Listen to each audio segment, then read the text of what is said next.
Ljudi,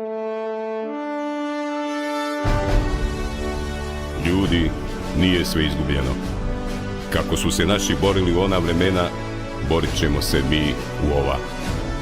Život je borba, budućnost pripada nama, pobjednicima.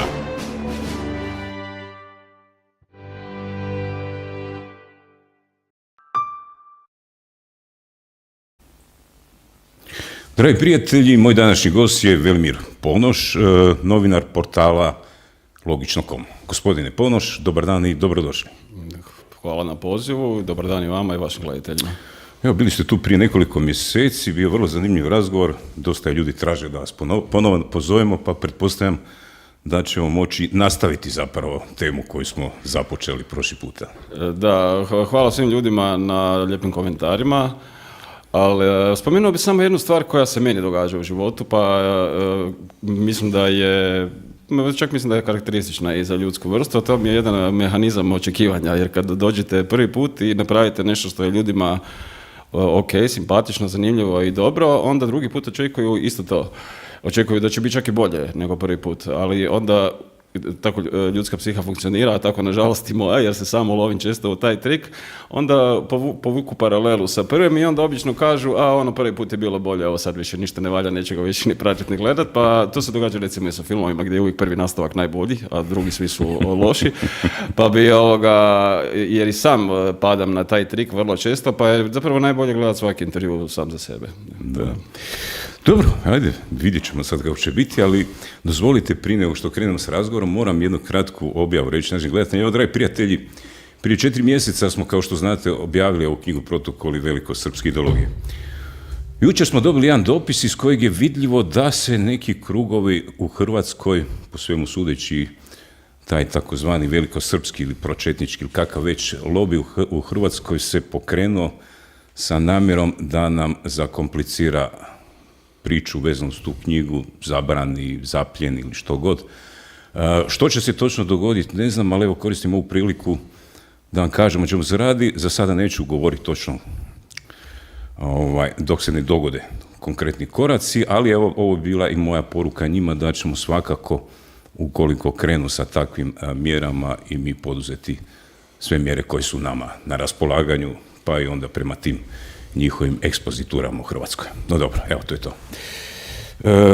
Gospodin Ponoš, u zadnjih nekoliko podcasta, obično na kraju pitam naše goste što mislite što nas čeka u sljedećih nekoliko godina, i svi su bili onako prilično katastrofični u smislu nekakvih velikih nevolja, pa ne baš ratova ili nečega tako, ali uglavnom nekih vrlo dramatičnih i pogubnih povijesnih razdoblja koja očekuje. Evo, tako su neki ljudi to opisivali. Pa po vašem mišljenju, što nam se, imate li, evo, kako biste vi opisali što nam se sprema? Imate li nekakav dojam s obzirom na neke vaše, evo, duboke uvide koje smo zadnji puta čuli od vas?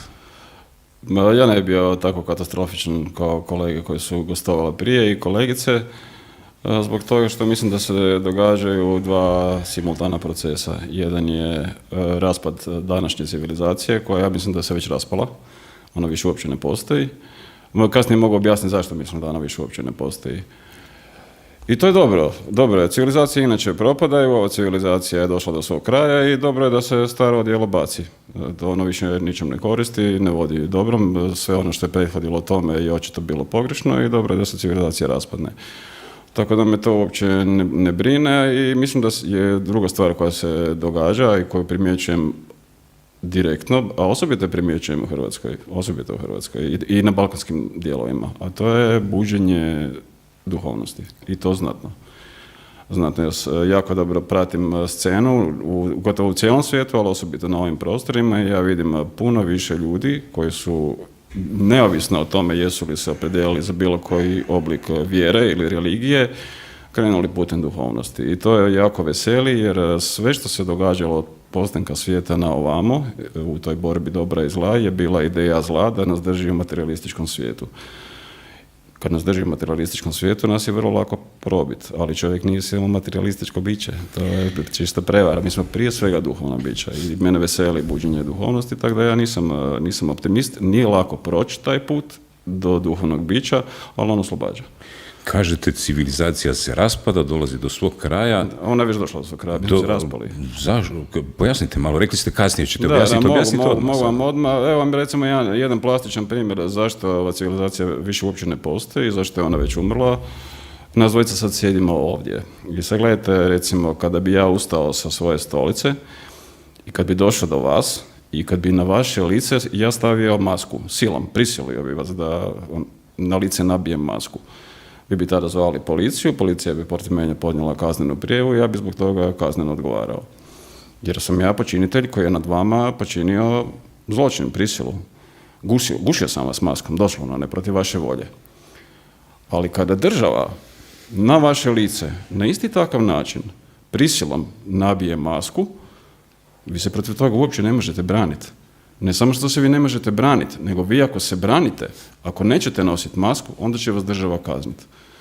Dakle, civilizacija se raspala, kompletna se civilizacija raspala zbog toga što smo mi u individualnom svijetu ljudi kod ljudi i dalje kažnjavamo počinitelje, što je razumljivo, ali je nerazumljivo to da nekakvim umjetnim sustavima, državama, tijelima javne vlasti dozvoljavamo nasilje nad žrtvom i da žrtva koja se brani bude kažnjavana. Dakle, civilizacija ne postoji. I postoji tehničko odumiranje civilizacije koja će trajati još neko vrijeme kroz masovnu patnju koja neminovno slijedi, jer ovo sad je već masovna patnja, ali civilizacija ne postoji. Zašto mislite da je obaveza nošenja maski indikator kraja civilizacije? Pa zar je normalno to da vam neko nabije nešto? Kažem, usporedite situaciju. Kad ja vama nabijem masku, ja ću kazneno odgovarati. Ali kad vam tijelo javne vlasti nabije masku, vi se ne smijete braniti, vi masku ne smijete skinuti jer ćete vi odgovarati.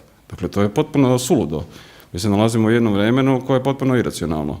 Gdje nam je umjetna tvorevina preuzela ovlasti nad našim prirodnim pravima, Bogom danim, doslovno. Da. I tu je kraj priče. Ugasila se priroda, ugasio se Bog, civilizacija se raspala. Nema je.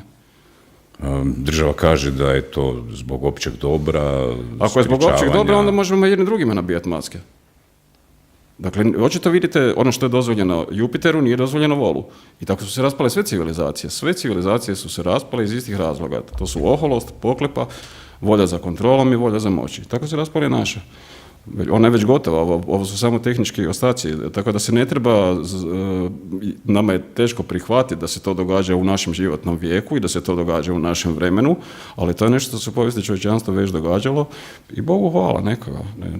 Ako je to kraj, kakva se onda, ako je to kraj jedne civilizacije, kakva se onda civilizacija počinje rađati? Kako za koga? Kako za koga? Neki ljudi će se pretvoriti u robove i robote, neki već jesu pretvoreni u robove i robote koji već gube ljudski identitet, zadržavaju ljudska obličja, ali u njima više ne stanuju ljudska bića. Neki ljudi, recimo, su vam već toliko zarobljeni zlom da je zlo kompletno nastanilo njihov identitet i kao što mi to jako dobro znamo iz naših narodnih predaja, i kažemo, recimo, u našim narodnim predajama vidimo da je u onog malog vrag ušao. Dakle, mi u narodnim predajama već vidimo da duhovni entiteti zarobljavaju ljudska obličja. Nije to nama ništa nepoznato, u vjeri je to i religiji potpuno jasno. Ne? Da postoji Isus, to je vrlo često govori, izađi iz ovog čovjeka sotano. Tako da će se civilizacija razvijati u dva smjera, ovisi kako za koga. Neki ljudi će ostati zarobljeni, njima će biti pakao na zemlji već sad i samo će tehnički odumirati do smrti gdje ih čeka bolje da ne znam ni ja što. A drugi ljudi će se osloboditi. Tako da će civilizacija ići u dva smjera. Drugi ljudi će se osloboditi do razine visoke duhovnosti. A kako to zlo zarobljava ljude i možda i cijela društva ili civilizacije? Pa to gledajte, zlo je mnogo lukavije od čovjeka. Ono je tu od prapočetaka svijeta, ono zna sve ljudske slabosti. Jedna od tehnika zarobljavanja vam je pronaći jednu ljudsku slabost, to je recimo taština. Nju možete vidjeti vrlo često kod političara, koji su gotovo svi tašti.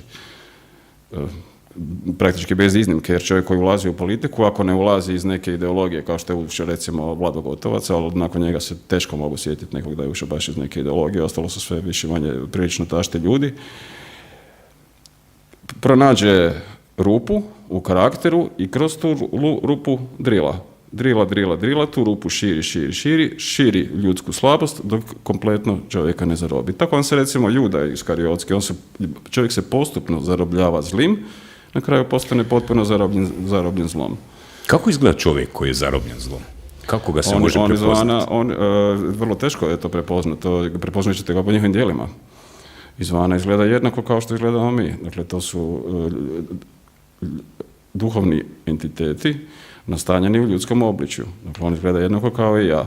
Ali djela nisu ista. Jer ja mislim da na trenutnoj svjetskoj sceni ima jako puno ljudi u visokoj politici, u visokom farmaciji, u medijima, koji ne postaje unutar sebe više kao ljudi.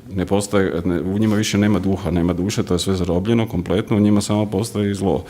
Jer kad vam neko kaže da trudnica na porodu mora nositi masku, i to naravno ničim ne obrazlaže, osim svojom torturom, da jako teško može funkcionirati kao ljudsko, teško može etiketirati kao ljudsko biće, jer mi imamo prisile i ucjene kao zakonske mehanizme, a to je nevjerojatno, to ne postoji. I kad imate situaciju, recimo, da vam neko brani na sprovodu izraziti sućut, je li to ljudski? Može li to biti ljudski? Zamislite recimo situaciju dva brata i jednom od braće umre supruga i drugi brat mu dolazi na sprovod, dolazi na ispraćaj njegove supruzi i zabranjeno je izraziti sućut tom bratu. To je krajnje neljudski, to je nešto što Bog direktno osuđuje, jer nisi pomogao bratu u nevolji. Tvoj brat je u velikoj tuzi, on je u velikoj boli i ti si ga praktički odbacio zbog nekakve besmislene upute.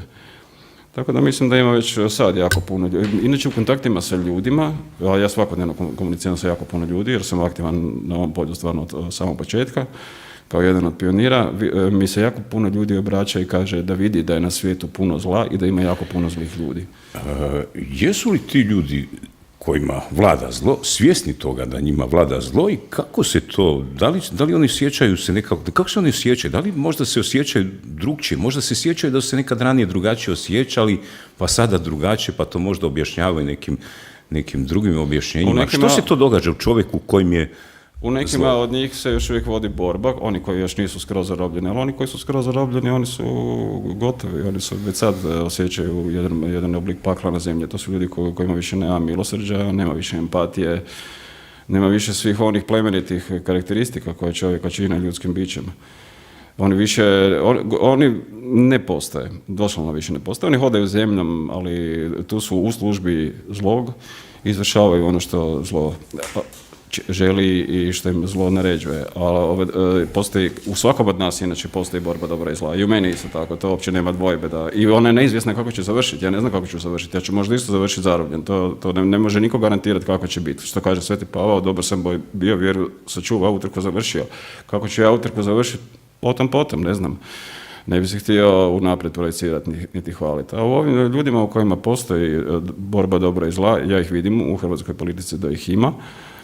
Borba je neizvjesna kao i kod mene, ali je bitno osvještavati što je u meni dobro njegovati i bitno je osvještavati što je u meni zlo i nastojati se zla klonut, maknuti se toga. Ivan u knjizi Otkrivenja govori, u glavi 13, govori o dvije zvijeri koje tada počinju vladati svijetom u tom nekom periodu, razdoblju, i kaže da je toj zvijeri dano joj da zarati sa svecima, da ih pobjedi, i dana je vlast nad svakim pukom, plemenom i narodom, da joj se poklone svi pozemljari. Je li to na tragu nečega ovoga o čemu vi sad pričate? Pa je, ovo je vrijeme, ovo jesu, mislim, i ljudi prije nas, recimo u Noino vrijeme, su doživljavali njihov kraj svijeta kao kraj vremena. To se i tad doživljavalo, tako mi ovo sad doživljavamo kao neki kraj vremena. Evidentno je da taj žig zvijeri već sad ima jasan oblik kroz ove, recimo, COVID potvrde. koji je evidentno žig sferi, ne možete kupovati, ne možete prodavati, ne možete raditi, ne možete ići liječniku, ne možete ići svojim roditeljima u dom za starije i nemoćne osobe, dakle ne možete ništa bez nekakvog dokumenta iza kojeg je, neću reći dvojbena, nego krajnje sumnjiva mjerodavnost, ne, bilo čega, ne, bez obzira o kojoj vrsti jedne od te 3 tehnike koje oni u toj potvrdi traže je riječ.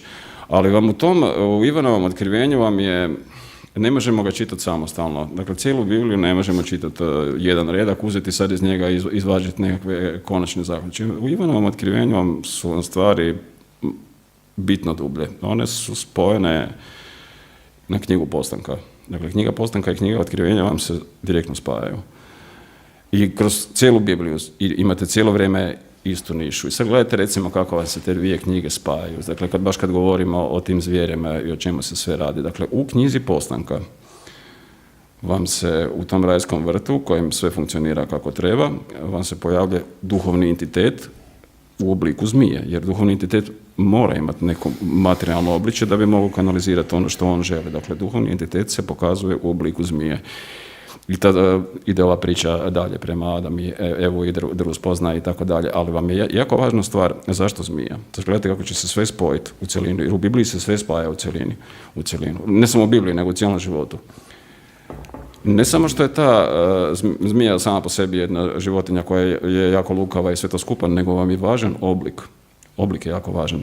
Oblik zmije vam je takav da vam je zmija zamotana u kolut. Ona je zamotana u spiralu. Nakon te spirale, koja u principu gotovo uvijek ima 3,5 kruga, to je jako važno, gotovo uvijek ima 3,5 kruga. Sjetite se da je recimo Rudolfov broj 3,14, a vidjet ćete kasnije zašto je taj broj 3,5 jako važan. Zmija je zamotana u kolut od 3,5 kruga i nakon toga vam se diže njezin trup i ona ide iz toga u akciju. To je u knjizi Postanka, vam se ne govori o kolutovima, ne govori vam se o spirali, ali se govori o zmiji. A zmija je važna kao oblik, jer sve što se događa spiralno. Spirala je najvažniji oblik.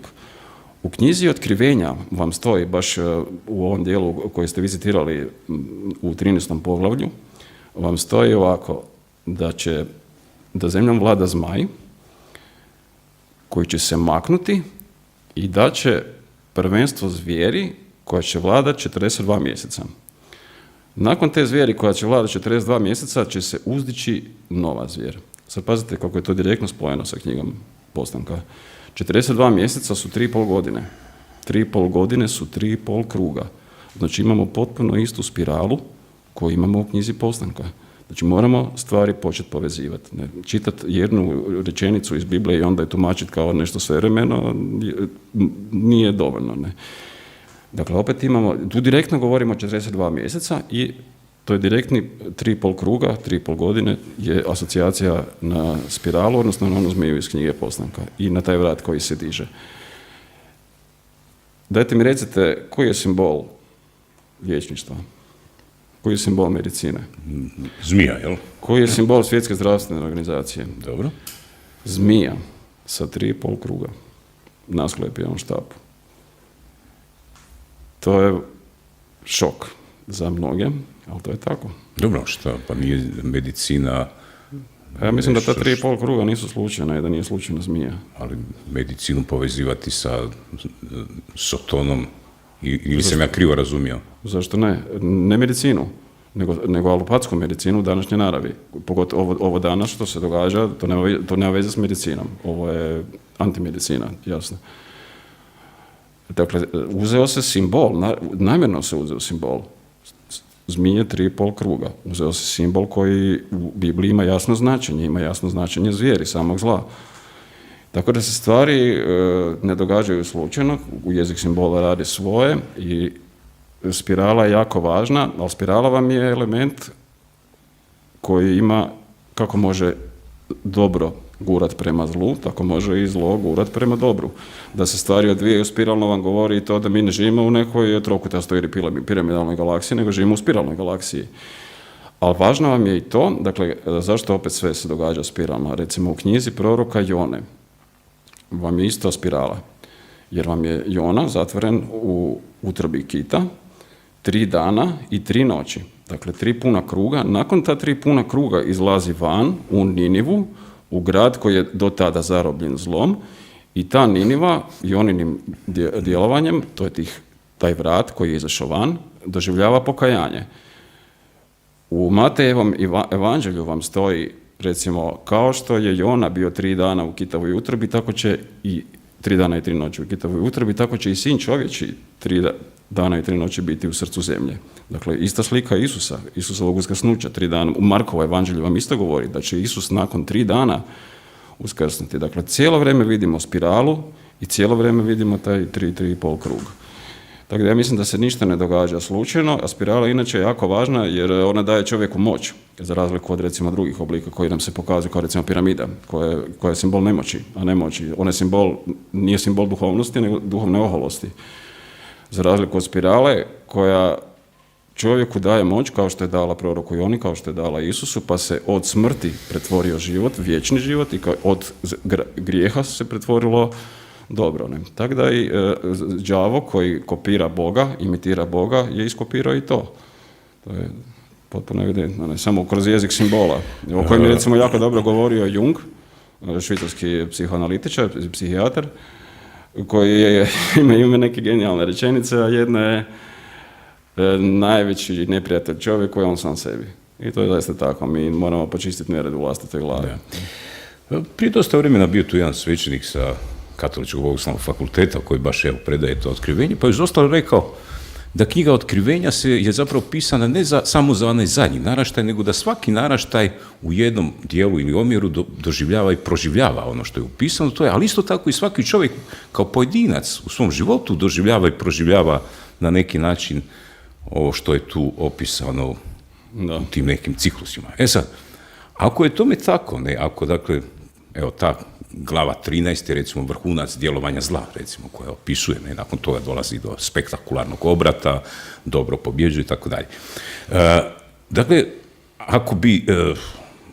ako bi sada pokušali projecirati tu 13. glavu, je li ta 13. glava to razdoblje koje mi sada proživljavamo ili bi možda uskoro trebali proživjeti, da li smo mi tu negdje blizu, recimo, s obzirom mi kao ovaj sadašnji naraštaj, recimo? Da, mi doživljavamo ovo vrijeme kao konačno, ne prva generacija od postanka svijeta, kažem i Noino vrijeme je isto tako doživljavalo, ali kada gledate, recimo, ove Auschwitze koji su zavladali, jer COVID potvrde su Auschwitzi, to je eufemizam da se radi nekoj potvrdi, radi se o Auschwitzu. Onda vidite da bez toga Auschwitza ne možete ništa, ne možete doći na posao, ne možete doći liječniku, ne možete doći u dućan. Ja ću se prisjetiti da je i maska jedan oblik Auschwitza isto tako bila. Ja sjećam se nekih rečenica od naših političara koji su rekli kad su uveli masku, nemojte dati kupiti kruh ljudima koji nemaju masku. Dakle, ti ljudi valjda koji ne nose masku, njih treba potamaniti i neko umre od gladi. To je valjda rješenje ove cijele krize. Ne? Najbolje. Dakle, traži se od ljudi apsolutno poklonstvo. Kao što to se to ne želi. On želi da se svi poklone njemu, on zlo želi sve.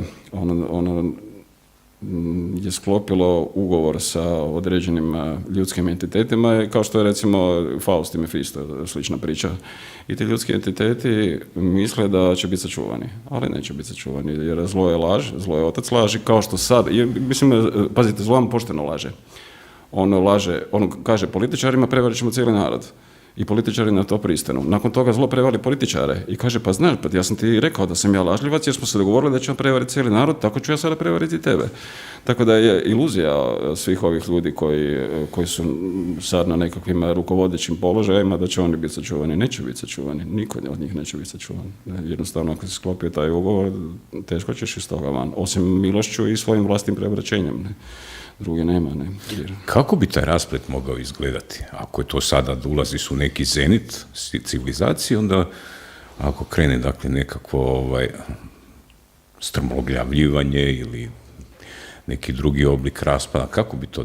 Hoće li to biti samo jedna konverzija iz jednog oblika postanju u drugi ili će tu između biti nekakav tektonski poremećaj, nekakav potres jaki? To neki analitičari kažu da će postojati razlika između digitalnog i analognog čovjeka. To je recimo možda informatičkim rječnikom blizu rečeno. To je taj transhumanizam o kojem se dosta govori. Da, digitalni čovjek bi bio transhumanistički čovjek, a analogni čovjek bi bio biće kao što smo nas dvojica još uvijek u nekakvim ljudskim gabaritima. dio civilizacije, odnosno današnje izumrle civilizacije koja se još uvijek batrga i batrga će se još duže vrijeme kroz jednu masovnu patnju, jer ona će samo tehnički ići prema kraju, ali to je stvar koja je riješena. To uopće nema dvojbe. Taj dio civilizacije sada postaju robovi, u budućnosti će biti roboti. A drugi dio civilizacije će kažem, krenuti stazom duhovnosti i on će zaista doživjeti jednu vrstu prosvjetljenja u svojim životima već. I to je Bogom dano iskustvo. Mi živimo u jedno fantastično vrijeme, koje je teško, sigurno, ali to je svećenost. Hoće li to jednako zahvatiti sve prostore svijeta? Jer nisu svi prostori svijeta na jednakoj razini razvoja, pa čak ni na jednakoj razini nekih duhovnih vrijednosti. Sve će zahvatiti, samo ne u isto vrijeme, sve u svojem vremenu. Recimo, sad je trenutno fokus zla na centre moći. Dakle, zanimljive su zemlje Commonwealtha i zanimljiva je Europa. Trenutno ih zanima Afrika, ali kad pometu Commonwealth i Sjedinjene države i Kinu su već pomeli, Australija je isto poligon koji tome i služi, zato je i stvorena, ne? I kad pometu Europu, onda će ovo ostalo, to je kikiriki, za počistiti kasnije, ne? To se vidi da ta globalistička ruka moći djeluje, vidite po scenariju koji je u cijelom svijetu isti. Ja ću spomenuti 3 države samo koje su bile drugačije. To su Burundi, Tanzanija i Haiti. U sve 3 države predsjednik države više nije živ. Nema više predsjednika Burundija, Tanzanije i Haitija. Jedan je ubijen, a 2 su naglo umrli. Ljudi često misle i kažu da je Švedska primjer kojim bi trebalo ići, ali to je trik. To je čisti trik. Švedska vam je isto u igri, zato što nije cilj prva stepenica, nego je cilj, to su Šveđani puno mudrije odigrali od recimo balkanskih naroda ili Francuza ili od Merkelice, ne? Puno pametnije. Cilj je dovesti ljude do onoga do čega cijela agenda želi. Jedna od velikih namjera agende je dovesti ljude do visokog postotka cijepljenih ljudi.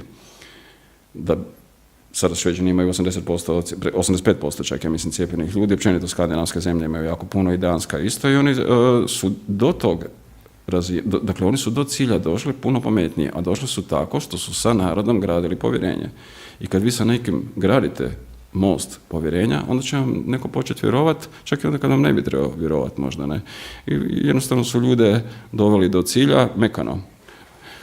Mi smo, Balkanci, puno suroviji, krući, i kod nas se išlo, ide se Johnom, njemački narod isto tako ide Johnom, Macron ili ovaj luđak u Kanadi, koji idu maksimalno oštro.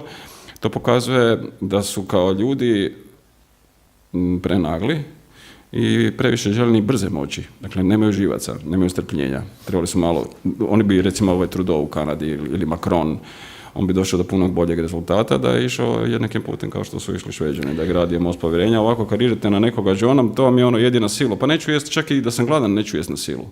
Jednostavno neće ljudi to pristati. Dobro, samo da nikoga luđacima ne etiketiramo, bi zamolio. Da, jasno. Ali, dobro, Bože moj, pobjegne čovjeku istiraj. Ali evo odmah, gdje je Hrvatska u cijeloj toj priči? Kako će se stvari sa Hrvatskom po vašem, tom mišljenju razvijati? Pa Hrvatska je tu jedan mali komadić na globalnoj svjetskoj karti. Dakle, mi smo toliko mala zemlja koja je predgrađe jednog velikog grada europskog. Mi smo globalistima nebitni jer će nas gurnuti u đuture sa bilo kim. Ali poanta je u svemu tome da mi zapravo živimo u jednom totalitarnom sistemu, planetarno u jednom totalitarnom sistemu. Po definiciji je to totalitarno stanje jer totalitarizam vam se definira kao centralizirana, apsolutna državna vlast koju prati gaženje ljudskih prava. Dakle, mi imamo gaženje svih zakona, ne samo mi, nego je to u cijelom svijetu, svi zakoni, sve konvencije, svi ustavi, apsolutno sve je pregaženo i u svim državama imate usko centraliziranu, apsolutnu državnu vlast, u kojoj uopće nema zbora.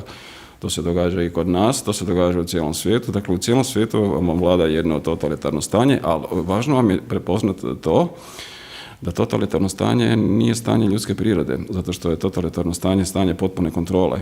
A ljudi nisu bića potpune kontrole, ljudi su slobodna bića, ljudi su bića spontanosti. Jedan od najboljih primjera vam je zaljubljivanje. Zaljubljivanje se ne događa kontrolirano, ono se događa spontano. I u totalitarnim sustavima nema kreativnosti, ona je ugašena jer je sve pod kontrolom, jednostavno se ne možeš uopće razviti kao jedno kreativno stvorenje. Tako da je to suprotno i Božjem planu i naravi ljudskoj. To je jednostavno jedna smrt koja je nastupila prije naših smrti. I jako je važno u tom totalitarizmu sebe pozicionirati.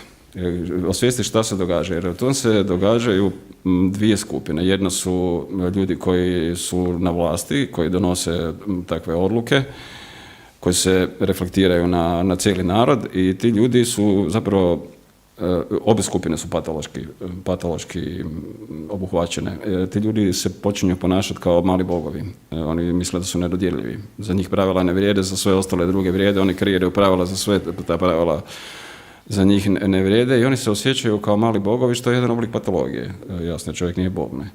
Druga skupina vam iste u patološkoj tranši, jer vam ona od tih ljudi koji donose odluke stalno nešto traži. Ona se zapravo ponaša ovisnički, razvija se jedan ovisnički odnos između te skupine koja je, nazovimo to tako, potlačena, odnosno sad je kroz te nekakve odluke potlačena i ove skupine koja donosi odluke i stvara vam se zapravo ta skupina na koju se odluke reflektiraju, vam regresira u malo dijete koje je ovisno o roditelju. Ono stalno nešto traži, stalno nešto moli, pa mole ukinite nam maske da možemo disati, a uopće ne razmišljaju o tome da nijedan čovjek nema ovlasti drugom čovjeku reći da nosi masku ili da u sebe ugura nekakvu tekuću supstancu. To jednostavno nikad nema ovlasti. Čovjeku takve stvari uopće ne može određivati niti definirati.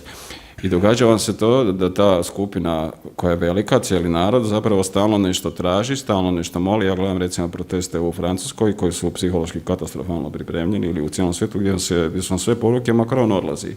Pa neće Macron otići. Naravno da nećemo. Dakle, to je traženje nekakvih mrvica od cijelog sistema koji naravno da sistem to neće udovoljiti. Pa nije sistem donio odluku da odluku provede, on će odluku provoditi, neovisno o tome šta ti tražiš. Da je sistem interesiralo šta će narod misliti, onda bi se narodom komunicirao. A sistem uopće ne zanima šta će narod misliti, ne samo kod Macrona, nego posvuda je tako. Ne? Tako da ljudi jako greše kad traže mrvice da im bace, umjesto da se u sebi snaže, da budu svjesni da su jedna suverena, autonomna, slobodna bića i da o takvim stvarima uopće nema pregovora. I to vam je recimo, kako sam se ja u svemu tome pozicionirao, jer sam svjestan toga da su jedna druga skupina patološka, dakle ja nikome ništa niti ne kanim nametnuti, niti odrediti, poštujem svačiji izbor, bez obzira poštivao takve odluke ili ne, ali nikog ništa ni ne tražim. Dakle, ja ne tražim da ukine ni jednu odluku, jednostavno ih ignoriram. Za mene takve odluke ne postoje, zato što su te odluke suprotno u ljudskoj prirodi, suprotno su ljudskoj savjesti i suprotno su moje vjeri. I ja sam obavezan služiti Bogu. To je moja zadaća kao vjernika. Ako nisam vjernik, onda sam obavezan i savjesti svoje. Ako nisam vjernik, onda sam obavezan služiti svojoj savjesti. Ne? Kažete totalitarizam, pa čak i u Hrvatskoj, ako sam shvatio dobro. U cijelom svijetu. Odlike totalitarizma su nekakva sila, policijska, pendre, kundak, žandar, dakle, maltretiranje, zatvaranje i tako dalje. Kakve instrumente prisile onda ima taj totalitarizam, jer vidimo da niko nikoga danas na ulici niti ne zatvara, niti tuče ili tako dalje. Koji su to mehanizmi tog totalitarizma, mehanizmi prisile da drže ljude u takvoj jednoj pokornosti? Da, ovo što ste vi naveli su grubi oblici i jasno vidljivi, ali to je plitko. To je plitko i na prvu. Oblici totalitarizma su puno suptilniji. Oni ulaze puno dublje, prvo imate materialističke evidencije kao što su recimo nošenje maske trudnici na porodu ili prisiljavanje ljudi da se cijepe da bi mogli doći na posao ili da si, ne znam, pazite, mi smo ušli u sistem koji radi dijagnostičke postupke na zdravim ljudima, testira ih da bi mogli doći na posao. To nije medicina. Medicina radi dijagnostičke postupke na ljudima koji pokazuju nekakve simptome, a ne da su zdravi ljudi svaka 2 dana testiraju. To nema nikakvog smisla. To nema nikakve više veze ni sa kakvim znanosti, ni sa medicinom, a podsjetit ću da su i naši znanstvenici, stručnjaci isto tako to govorili u 2., 3. mjesecu prošle godine, ali od onda naravno mehanizam radi. Ali totalitarizam ima puno suptilnije oblike od toga, to je manipulacija, a najjača manipulacija je manipulacija strahom. I ona se događa i dajte mi tu sad mali prostor oko tog straha koji ja mislim da je jako, jako važan mehanizam. Dakle, prvo se dogodilo to da su pljusnuli strah, Kinezi padaju mrtvi po podu, strahova koliko god hoćeš. Svaki dan propaganda straha u medijima, konstantno, jer vam je kod straha, kad uđe u ljudsku svijest, vam se događa to da vam se cijeli racio iskopča. To je neminovno tako, biološki je tako. Jer vam se aktivira simpatički živčani sustav, koji je prirodna reakcija na strah kad ga mi osjećamo. Mi osjećamo strahove koji su racionalni, kad recimo gori kuća pa je požar, naravno da osjećaš strah i pobjeći ćeš, što je racionalna strah, ali su vrlo često strahovi iracionalni i usađeni, a njih dobivamo recimo preko televizije, preko raznih medija, preko nekakvih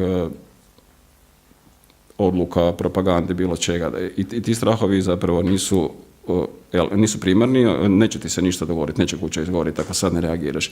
Ljude vam se onda gurne u taj simpatički sustav koji vam reagira na način ili bježi od onoga što ti izaziva opasnost ili se bori. Biološki vam se tu događa to da vam krv ide u ruke, u noge i u osjetila. Imate onu poslovicu, u strahu su velike oči. Znači sve vam ide van. To znači da vam mozak ostaje bez kisika. Znači da vam mozak ostaje bez krvi.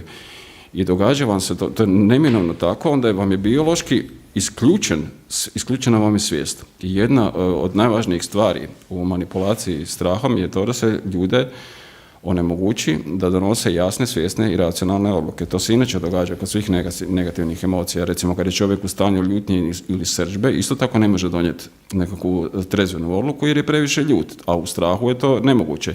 I sad gledajte šta nam se događa zadnjih godinu i pol dana. Zadnjih godinu i pol dana vi svaki dan imate s televizije propagandu straha. Toliko zaraženih, ovi valovi, ovoliko ovog, ovoliko ono, gotovo je, svi su krivi, ne znam šta sve ne. Taj strah vam vodi u anksioznost i vodi vam, dakle, u jednu unutarnju depresiju, to je bježi, ali vodi vam, nažalost, i u agresiju, to je bori se. U Hrvatskoj je tog srećom puno manje, mi smo dosta povezani narod, to je dobro da smo mali, da smo povezani, ali vani vam ima toga jako puno i kad vidite recimo vani, ne znam, po Francuskoj, pa Australiji, ljude koji šeću ulicom, i čovjek dođe i istuče ga zato što nema masku. Dođe neki policajac ispred reći čovjeka na sred ceste. Dakle, to je reagirao, taj policajac je zarobljen strahom i on je napad čovjeka kojeg mu je sistem pokazao da je kriv. A sistem je ovog čovjeka pokazao da je kriv zato što ne poštuje ono što sistem želi. Sistem će etiketirati ljude kao mete. To je segregacija koja se provodi. I taj primarni strah od te bolesti jako, jako duboko ulazi u ljudsku svijest. Rješenje je uvijek, za bilo koju vrstu straha, to da čovjek njega mora osvijestiti i mora stati, mora usporiti. Dakle, ja sam sad u strahu, toga sam svjestan i moram stati. Kad čovjek stane, kad se počne vraćati u mozak, počne racio raditi, onda se čovjek počne informirati, onda postane otvoren za razgovor, počne razmišljati o tome da li ima uopće razloga za strah i ako ima, čega se zapravo treba bojati. I to je primarni strah. Tu vam sistem radi cijelo vrijeme. Dakle, mi propagandu straha imamo cijelo vrijeme, to vidimo i ona neće prestati, ona će ići kontinuirano čitavo vrijeme. Biće strah od, klimatskih promjena, uvijek će biti strah od nečega. Strah se najbolje prodaje i sa strahom se najbolje kontrolira, pogotovo s tim primarnim strahovima. Ali to nije dovoljno, jer imate ljudi koji se ne boje se tih primarnih strahova. Ne? I sad trebate uključiti drugi strah, a taj je isto vrlo neugodan. I on se sad počeo pojavljivati intenzivno, a to je strah od isključenosti. Strah od isključenosti vam je recimo jako, jako duboko ulazi u čovjeka zato što je čovjek socijalno biće. Jedan od najvećih ljudskih strahova je taj da ne završi u zatvoru, jer je onda isključen, kompletno isključen iz zajednice i to je jedan primarni strah koji se u čovjeku javlja. I zato vam se recimo dogodilo to da su se uvele ove COVID potvrde jer one isključuju ljude. Nećeš moći na koncert, nećeš moći preko granice, nećeš moći sad u kafiću, u restoran, nećeš moći, dakle ljude se isključuje. Kod ljudi vam se javlja strah od isključenosti i ljudi pristaju na ono što COVID potvrde traže. Ljudi pristaju na to zato da bi se uključili u svoje društvo. I taj strah je jako, jako dubok. To vam je recimo razlog zašto vam roditelji uzimaju kredite da bi djetetu u 2. ili 3. razredu kupili iPhone, koji mu uopće ne treba, zato da bi mu dijete bilo uključeno u socijalni život svojih vršnjaka. I taj strah isto se postupno gradi. Znači, prvo smo uveli potvrde za jednu vrstu, pa ćemo još malo to proširivati, kao što su rekli, jer ćemo sve više ljudi koji se nisu ulovili na strah od isključenosti nastojati uloviti, ako se nisi ulovio na preko granica, da vidimo hoćeš li se uloviti na kafić, pa da vidimo hoćeš li se uloviti na restoran ili već na nešto, ili na posao. Ne? A taj posao je treća vrsta straha, to je egzistencijalni strah. Jer se ljudi boje za vlastitu egzistenciju. Ako više neće možda doći na posao, od čeg će živjeti? A ima doma 2-3 djece i stambeni kredit. Tako da manipuliraju strahom cijelo vrijeme. Ne? To je jako dubok mehanizam koji je jako dobro razrađen. Sad kad spominjete dosta te potvrde kao jedan oblik manipulacije, dakle one su dokaz o tome da je netko pristupio cijepljenju ili prebolio bolesti i tako dalje. U vladinom stožeru, a i to čujemo dosta i od liječnika raznih, ravnatelja bolnica po Hrvatskoj, gdje kažu da je 70 pa i više posto ljudi koji su oboljeli od ove sadašnje pandemije ili umrli, da su bili 75% nisu bili cijepljeni. Ne? Pa zar nije onda, evo kako to komentira, zar ne bi onda bilo logično da ljudi prihvate tu neku metodu, ako statistike govore da jedna velika većina ljudi koja se ne cijepi ima taj nesretan ishod. Pa Mark Twain je jako dobro rekao, postoje 3 laži, laž, prokleta laž i statistika. Statistika je daleko najveća laž, a statistika je točan zbroj netočnih podataka. Ne? Ali nećemo zaboraviti bitne stvari. A bitne stvari su to, kad je cjepivo došlo i kad prvih nekoliko mjeseci, sjetite se izjava. Izjave su bile sve u cijelom svijetu. Cjepivo štiti od težih oblika bolesti i od smrti. Što danas imamo? Danas imamo to da umre 8 ljudi, 5 ih je bilo cijepljeno. I to da dođe recimo ministar zdravstva na konferenciju i kaže jedan dan je umrlo 20 i nešto ljudi, svi od tih ljudi su bili necijepljeni, pa nikad niko nije umro koji je bio cijepljen, pa ga demantira žena koja radi u kliničkoj bolnici Dubrava, u nacionalnom COVID centru, da kaže da to nije tako i sad imamo svaki dan izjave koje pokazuju da i ljudi koji su cijepljeni umiru. Prema tome nije točno da cjepivo štiti od težih oblika bolesti i da cjepivo štiti od smrti. To je bio PR. Znači mislite da ovi podaci 75% oboljelih koji su necijepljeni nisu točni? Gledajte, sve je manipulacija. Apsolutno sa svim se manipulira. Možete manipulirati s podacima kako god hoćete. To uopće nema dvojbe. Recite, član ovog vladinog zdravstvenog stožera Gordan Lauc je, baš sam ga danas slušao, rekao je kako se ovog virusa nikad nećemo riješiti i da ga jednostavno trebamo ignorirati. Što kažete na to? Pa mi svakoj bolesti trebamo prije svega pristupiti trezveno, racionalno i trebamo pristupiti, ja inače nisam pristaša neke velike znanosti, mislim da znanost bi trebala biti plemenita i voditi prema većem dobru, ali se već davno izokrenula, ona je zapravo ljude potpuno zarobljava. Pogotovo kroz sustav obrazovanja koji je stvoren zato da bi ljude zatvorio i indoktrinirao, a ne zato da bi ljude razvijao kao jedna društvena bića.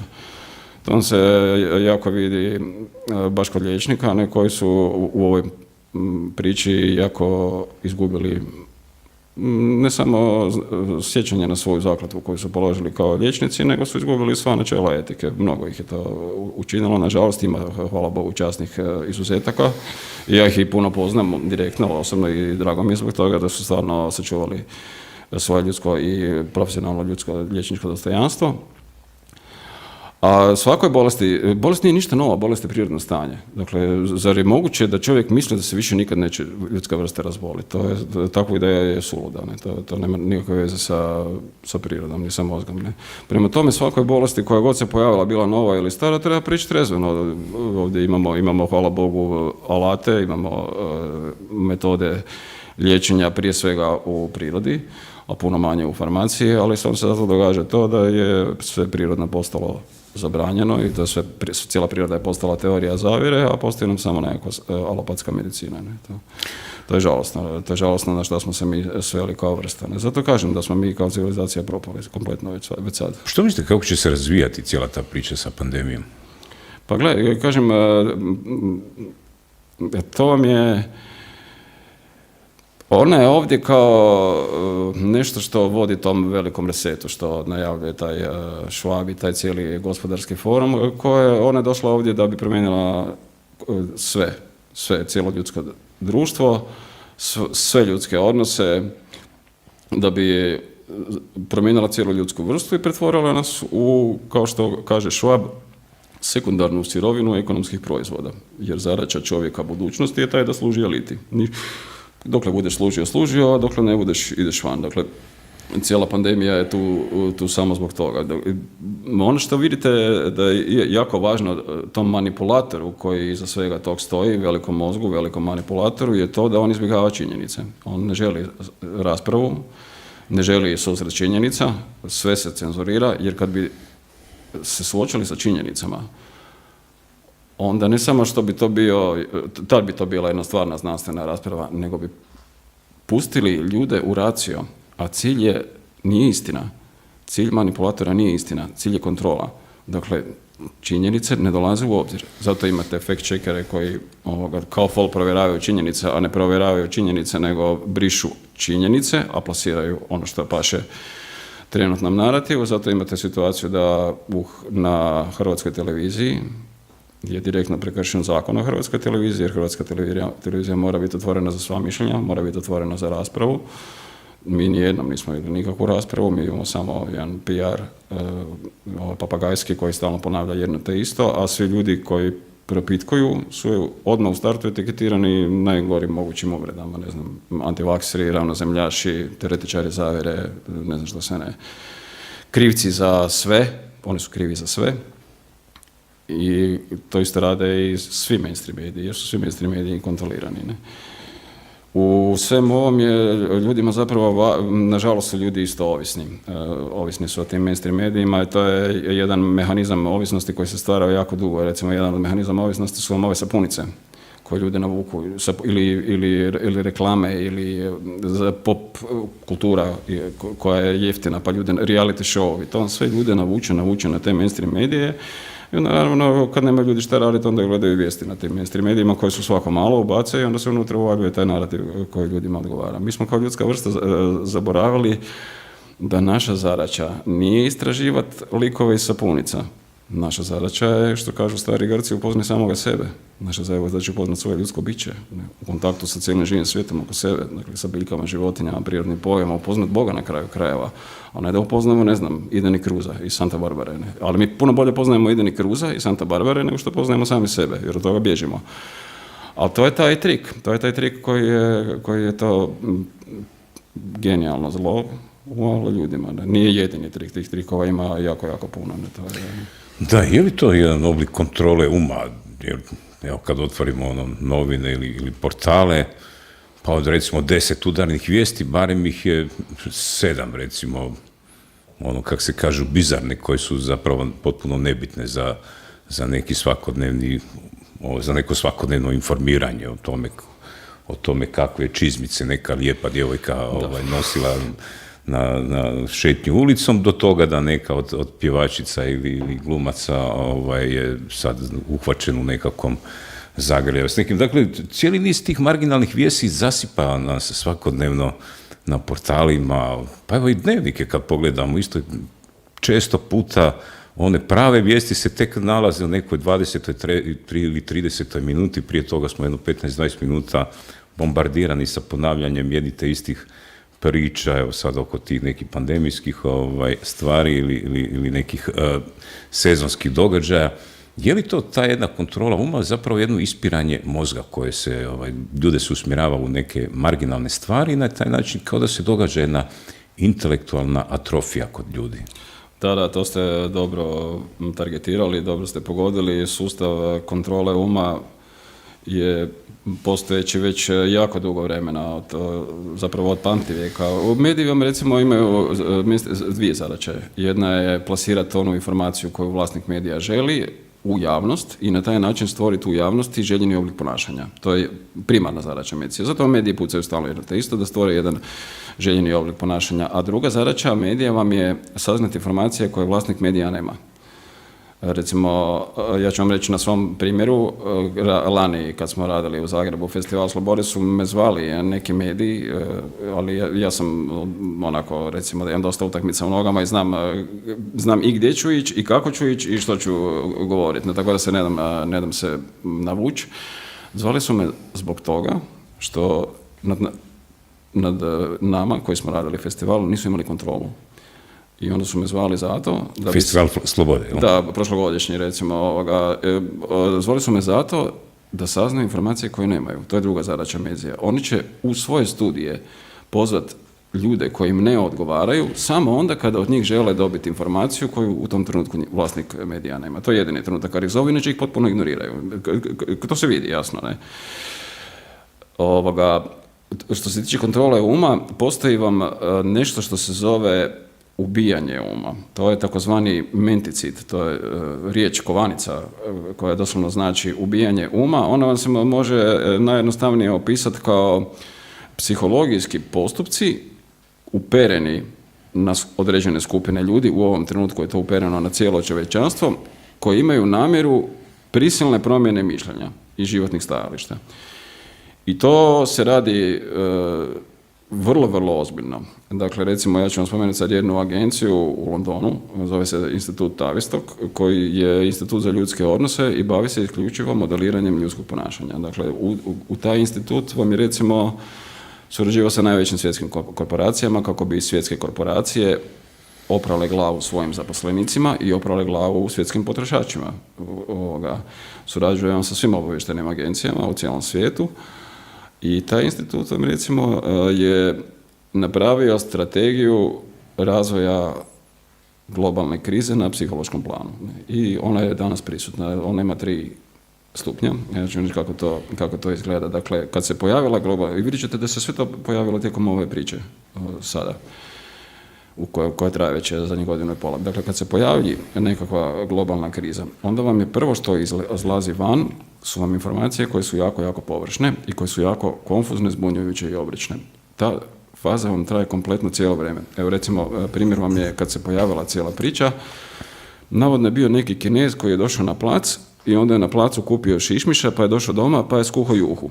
Onda nije to, nego je nakon 5 dana bila priča da nije šišmiš, nego je šišmiš skočio na divlju mačku, onda je divlja mačka došla kod Kineza u dvorište, pa sad nije šišmiš, nego je divlja mačka, cibetka tamo neka njihova. Onda sad nije ni to, nego vam je pobjeglo iz laboratorija. Dakle, hrpa različitih informacija koje ne detektiraju uzrok krize, a sve te informacije imaju samo jednu karakteristiku da su krajnje površne. Dakle, iza njih nema ničega, nema sadržaja uopće. To je trlaba balan, doslovno. Tu je cilj dovesti ljude do razine zbunjenosti i konfuzije i to onda traje cijelo vrijeme tako. Pa to imate i sad prisutno. Malo Pfizer štiti 96%, pa malo 39%, pa malo 47%, pa ovo ono, pa uglavnom cijelo vrijeme izazivati konfuziju površnim informacijama iza kojih nema stvarnog sadržaja. Te površne informacije vam prate slogani, uvijek, koji isto su prazni i besmisleni, ali imaju zadaću da definiraju ljudsko ponašanje. Ostani doma, nema nikud ići, budi doma, ne? Jer će tako ljude izolirati. Kad su ljudi u izolaciji, moć sugestija će biti puno, puno veća, jer će im šibnuti televizijski program i divota. Budi odgovoran, ali budi odgovoran onako kako ti mi kažemo. Inače, to nije čovjekova odgovornost. Čovjekova odgovornost je da on preuzme zadaću odgovornosti sam za sebe i sam odgovara za svoje postupke. To je definirano i po načelima savjesti, po načelima vjere, a čak je definirano i u našem Ustavu koji recimo u članku 20 kaže da je svako odgovoran za svoje postupke i da se za svoje postupke ne može opravdati višim nalogom. Dakle, nema ono, to je moj posao i ja to tako moram raditi jer mi je šef tako rekao. Ne pali, to čak niti po Ustavu ne pali. Dakle, ta površnost je jako gadna stvar i ona traje cijelo vrijeme. Ljude treba zbunjivati cijelo vrijeme. Druga faza koja vam, vidite kako je taj institut radi genijalan posao. Kako to, sve je smišljeno do detalje. Druga faza koja se javlja vam je faza fragmentacije. To je usitnjavanje. Nju možete vidjeti svuda u cijelom svijetu, jer kako se plasiralo jako puno informacija van, tako ljudi ne mogu, a ljudska priroda je takva da želi ustanoviti šta se događa, želi ustanoviti uzrok krize, kako je plasirano puno informacija van, onda vam svako ima svoju istinu. I svako misle da je njegova istina prava, vi imate svoju istinu, ja imam svoju istinu i nas dvojica ćemo se jako teško povezati. To je fragmentacija, usitnjavanje, potpuna atomizacija cijelog društva. I ljudi ostaju nepovezani, negdje u sebi osjeća da nije sa nikim povezan. Ili je nekim dijelom, ali ne može, razlog je u tome što nema definiranog glavnog uzroka krize. Onda vam se događa velika nervoza u društvu, događaju vam se protesti, srećemo u Hrvatskoj, mi smo stvarno jedna bogom dana zemlja, kod nas sve prolazi mirno, što je sigurno stvarno za pohvaliti, baš za pohvaliti. I građane koji dolaze, i organizatore, i policiju, pa čak i vlast, moram priznati da se još uvijek ponašamo dostojanstveno. Za razliku od, Australije gdje se ljude premlaćuje. Dakle, ta faza usitnjavanja vodi do toga da se ljude kompletno rascijepka i onda traje nakon faze površnosti isto kontinuirano cijelo vrijeme. I onda dolazi treća faza. A ta treća faza vam je to faza prelaska, takozvana faza fantastičnog putovanja, gdje se događa to da su ljudi strašno iscrpljeni, da ne znaju više što je točno, što je netočno, potpuno su izgubljeni, potpuno dezorijentirani, ne znaju koja zastavica je prava, koja je zastavica je lažna i onda vam se predaju. Ljudi vam se predaju tako da sami predaju svoja prava i slobode. Sami ih predaju, dobrovoljno. Dakle, više ih niko ni nešto ne prisiljava, nego se jednostavno sami predaju. A to vidite po situaciji gdje su se ljudi, jako puno ljudi, jednostavno se cijepilo. Ja sam recimo, kako komuniciram s puno ljudi, prije 3-4 mjeseca razgovarao s nekim ljudima koji su rekli, nema šanse da se ja cijepim. To znam da je to sve ovak telava balan, u to ne vjerujem i nema šanse da se ja cijepim. Da bih sad recimo prije 15 dana sreo i oni su se u međuvremenu cijepili. I kad ih pitate zašto su se cijepili, oni kažu ja to više nisam mogu izdržati. Jer nije mogu izdržati psihički pritisak. To je ono što nije mogu izdržati. On ni na koji način nije bio ugrožen. Neki od njih imaju mirovine, dakle nije ugrožen niti socijalno, niti na bilo koji način. Jednostavno psihički pritisak više nije mogu izdržati. I to radi cijelo vrijeme. Ta tri mehanizma rade cijelo vrijeme i to je jako, jako dobro napravljeno. To neće prestati, to će ići cijelo vrijeme se raditi. Ljudi će se maksimalno iscrpljivati. Recite na toj hrvatskoj političkoj pozornici, jer vidite neku osobu koja je koliko toliko svjesna svega ovoga, svih ovih izazova o kojima vi govorite, koja bi možda mogla odigrati neku pozitivnu ulogu, recimo, ne? U Hrvatskom saboru, gledajte, ja ću vam reći jednu razliku između običnog čovjeka i između bilo kojeg saborskog zastupnika. Prvo moramo znati da u Hrvatskom saboru imamo 3 stranke koje su iste, to su HDZ, SDP i Možemo, to su 3 iste stranke. Oni imaju zajednički naziv stranka globalista. Njihovi programi su prema globalistima potpuno isti, unutar Hrvatske imaju malo drugačije smjerove agende, ali to su ono sitna kokošarenja. Ti uzmi ovaj dio stanovništva, ja ću uzeti ovaj, ali prema globalistima to je sve isto. Oni bi sve cijepili, sve bi maskirali, nikom ne bi dalo nikakvo pravo glasa, nema drugog mišljenja, ništa. To su iste stranke. I imate neki takozvani oporbeni blok u kojem su ti Mostovi, domovinski pokreti sa svim svojim frakcijama, pa ti suverenisti koji su zapravo isto globalisti. Jer kad imate sastanak suverenista koji je uvjetovan COVID potvrdama i onda imate nekakvog čovjeka koji tamo kaže da je legalist, a rekao sam malo prije što znači članak 20 Ustava, jer legalno prvo to je sve skupa krajnje dvojbeno što je u svemu tome legalno, a osim toga ono što je legalno to ne znači da je etično. Jer imali ste u Drugom svjetskom ratu je sve bilo legalno, ali nije baš da je bilo etično. Dakle, ako je nešto neetično, čak i ako je legalno, to ne smiješ poštivati. Ali da se vratim na ovo što mislim da je važna razlika između običnog čovjeka i saborskog zastupnika. Gledajte, sad se, kad su uvedeni, pogledajte koliko su naši ljudi jaki, koliko su naši ljudi kao ta mala bića stameni i moćni, koliko su jači od svih političara, ali baš od svih. Čovjek kojem je ugrožena egzistencija je toliko snažan, principijelan i autentičan i on odbija COVID potvrdu. Neće dozvoliti da ga se cijepi, neće dozvoliti da ga se testira i ako treba izgubit će svoj posao, ali on će ostati suveren. On će ostati dosljedan, autentičan i ne da se pregaziti. Zadržat će svoj duh, zadržat će svoju dušu u Božje ruke. Nijedan saborski zastupnik nije saborski zastupnik koji ne nosi masku. Nijedan. Događa vam se to da svi saborski zastupnici koji kažu da su mjere stožera dvojbene i koji propitkuju mjere stožera, svi poštuju mjere stožera. Svi govore, svi su cijelo vrijeme sa maskama, zamaskirani od jutra do mraka. Dakle, vidite da ti ljudi nisu autentični. Ne postoji ni jedan političar trenutno u živućoj politici aktualan koji je autentičan, koji je suveren. Jer da postoji, onda bi ga, kao što su Pernara iznosili, bez obzira što ko mislio o Pernaru, kakav je, tada bi on skinuo masku u Saboru i rekao bi, gledajte ljudi, ja ću ono što govorim će biti jednako onome što ja radim, a ne da dođem govornicu pa govorim jedno i onda fino sve mjere poštujem. Dakle, to je jedan nesrazmjer gdje mi nemamo političara, nemamo ga, koji je dovoljno snažan za takvo nešto. A imamo jako puno malih ljudi koji su u puno težoj ekonomskoj situaciji i koji se uopće ne boje. Tako da smo vrlo hrabri kao narod u osnovi. Ne? Ali vam je inače politika negativna selekcija, to je jasna stvar. Politikom se bave ljudi koji u načelu nisu realizirani u svojim životima. Znači, mislite da će se neki ljudi koji će moći usmjeriti ljude, povesti se tek iz tog bazena malih običnih ljudi pojaviti? Znači da oni još nisu vidljivi. Najveća greška je tražiti nekoga ko će vas voditi. Sami se morate voditi. Nema Matije Gubca. Matije Gubca nema, to je priča.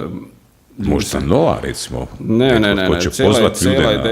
Cijela ideja je u tome da se, to je recimo ono što smo mi radili.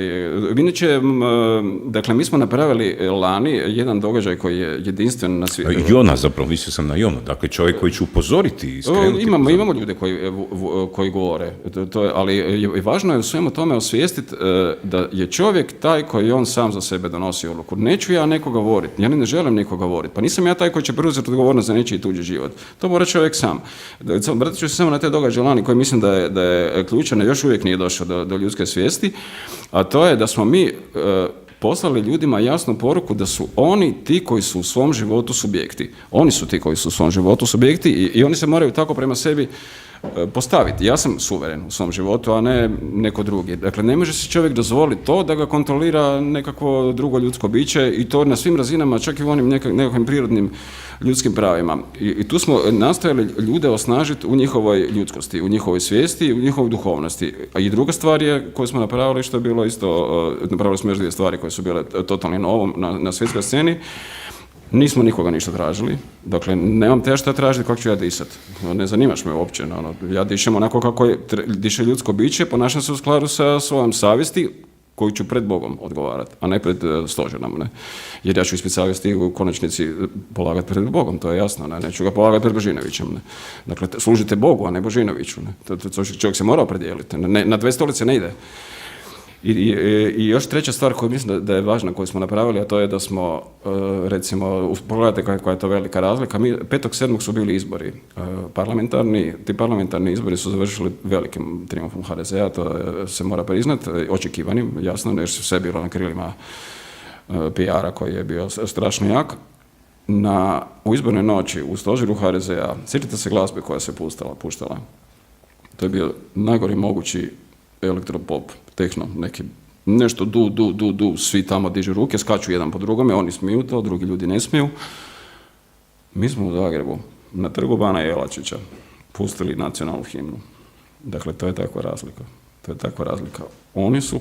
Kad kažete mi, na koga se mislim na nas koji smo radili te velike događaje, festivale, inicijativa prava i slobode, moje kolegice i kolege kojih ima jako puno, hvala Bogu, sve nas je više, to je dobro i vidim da smo trn u oku jer nas je Evo Plenković neki dan ponovo spomenuo. Ne?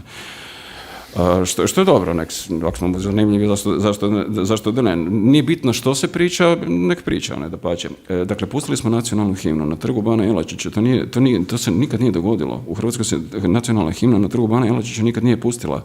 Time smo poslali jasnu poruku da znamo sve što se događa, da je ovo projekt globalističke naravi koji gasi nacije, koji gasi narode, koji gasi države i koji gasi ljude.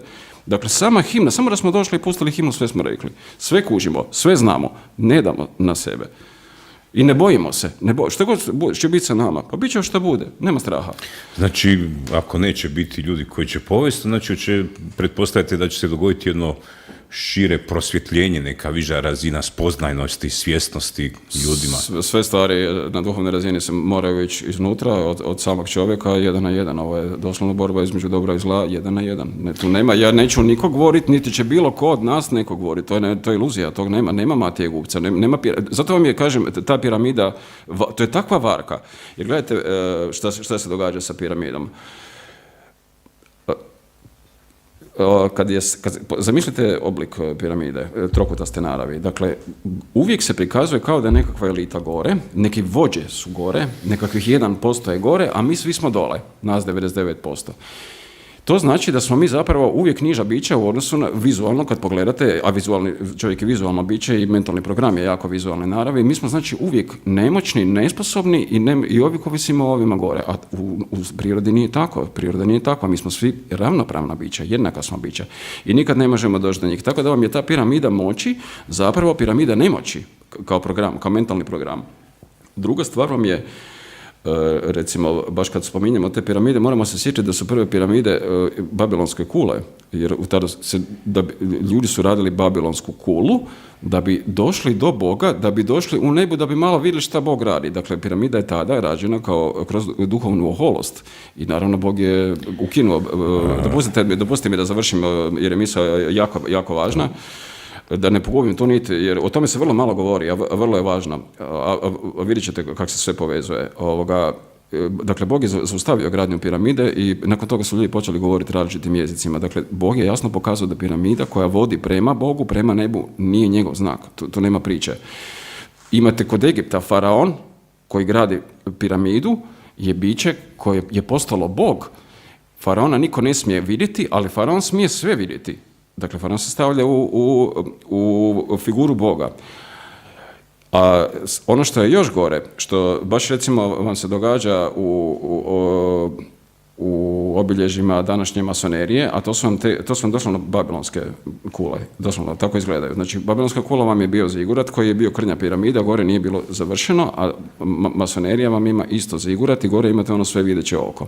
To je još gori model koji se pokazuje i namjerno se sad implementira sve više u zadnjih godinu i pol dana. Danas su ga pune mreže, puna ga je nekakva virtualna stvarnost, jer onda imate sliku da vas neko razgora gleda i u svakom trenutku ima apsolutnu kontrolu nad vama i to čovjek upija kao jedan mentalni program.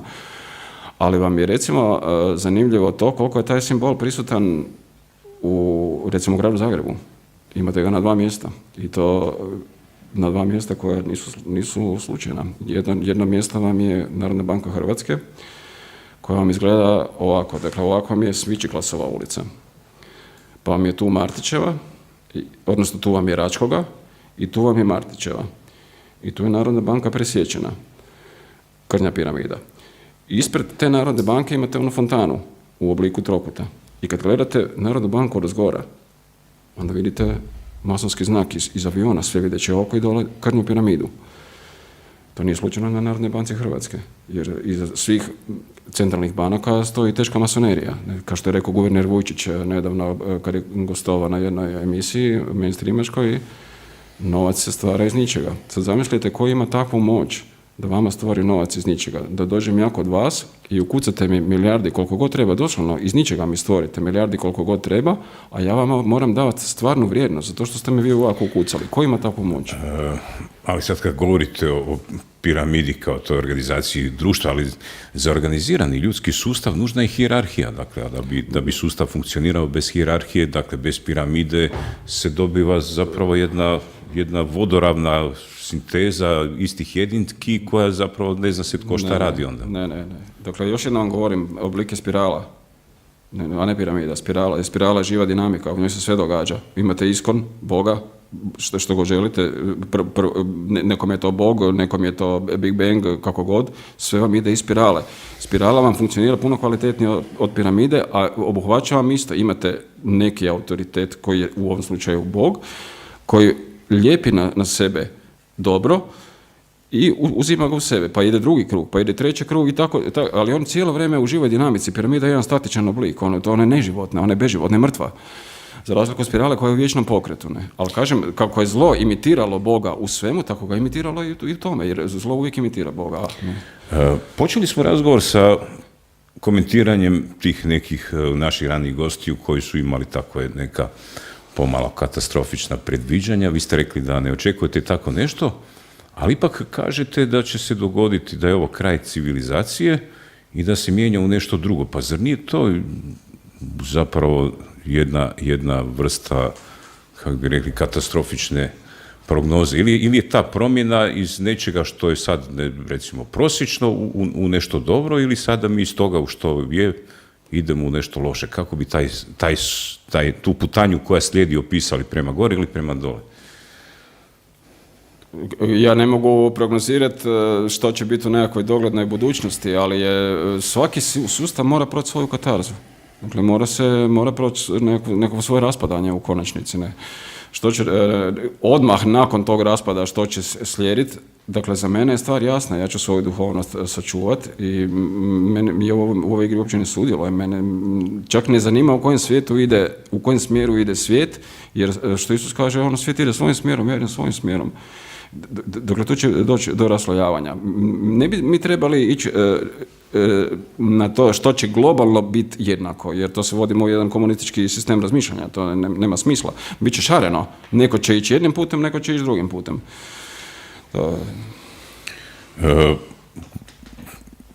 Dotaknuli smo se, dakle, otkrivenja i tu ima dosta onako baš u toj 13. glavi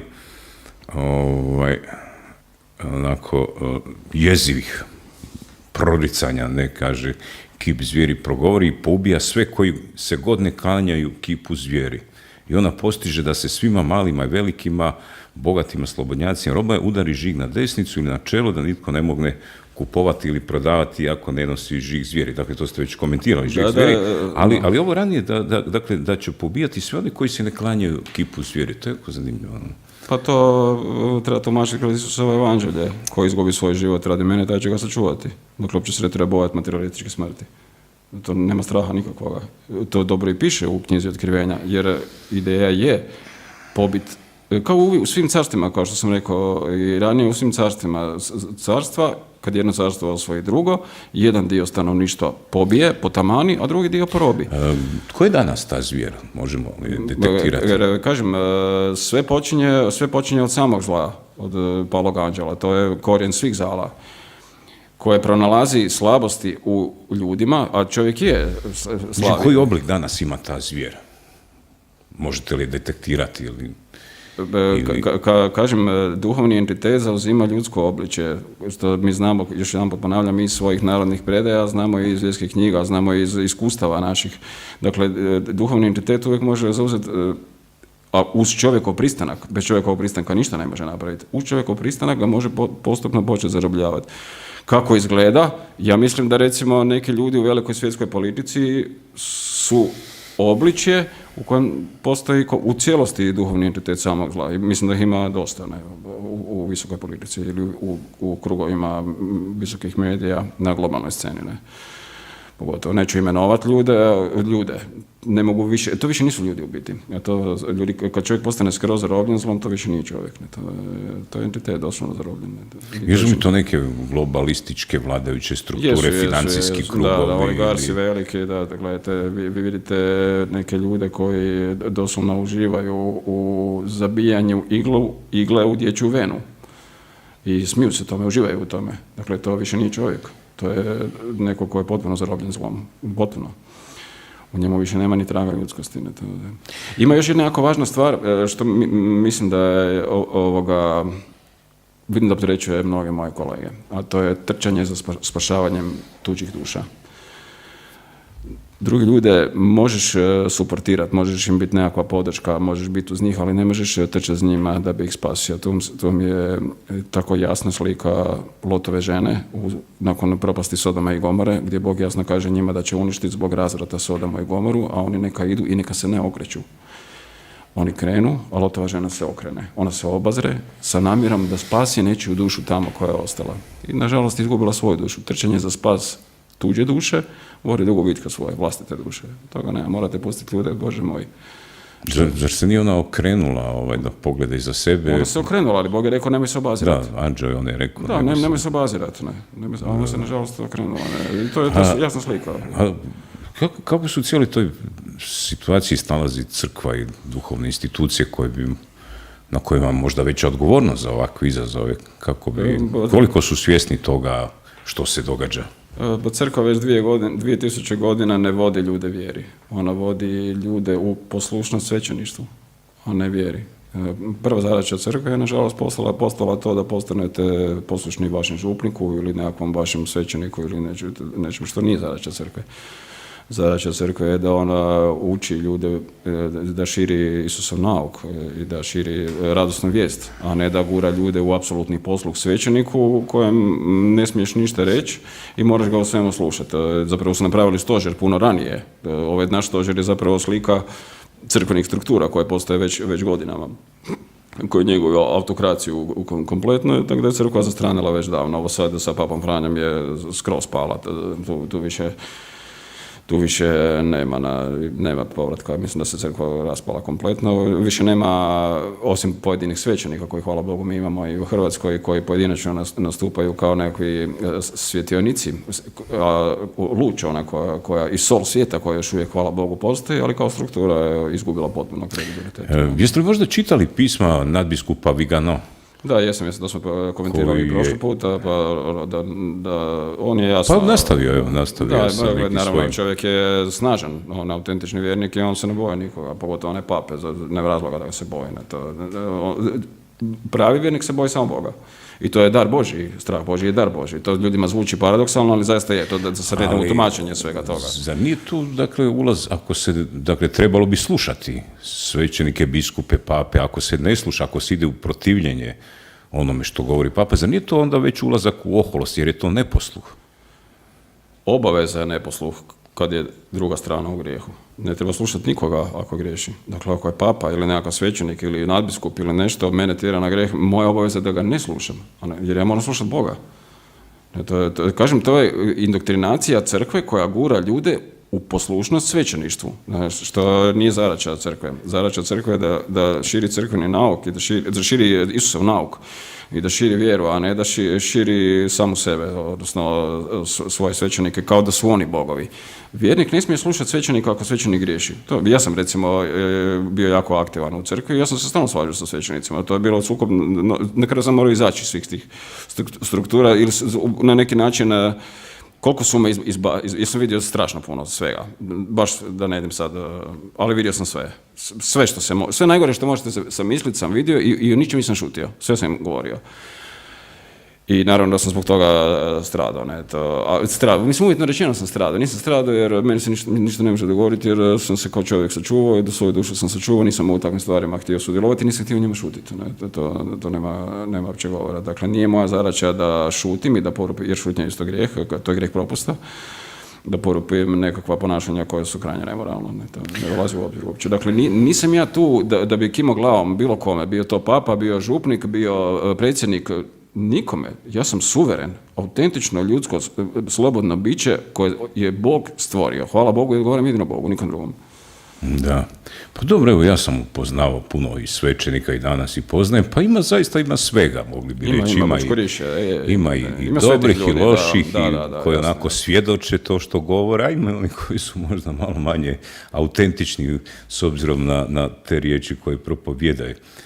Dakle, nije crno, mislim, izmiješano je sve. Što mislite, kako će to, u kom pravcu, što će pretegnuti? Bog, Isus je kad je osnovao crkvu, rekao Petar, ti si stijena, ni paklena vrata neće tebe nadvladat. Činim, dakle, crkva bi trebala preživjeti, pa čak i ove događaje koje Ivan opisuje u Otkrivenju. Što mislite, kako će se ona snalaziti, hoće li tu doći do nekih, mislim, povijest crkve je povijest raznih sukoba, podjela, bila su 2 papa, 3 pape čak u isto vrijeme, antipape i tako dalje, bilo je puno i međusobno. Dakle, povijest crkve je vrlo dinamična, ne? To je daleko od toga, od jednog homogene slike gdje svi sad pjevaju i iste pjesmice moli, nego su se znali žestoko svađati oko raznih, pa i duhovnih prijepora i tako dalje. Pa što mislite, kako će to prevladati u tim nekim izazovima koje dolaze?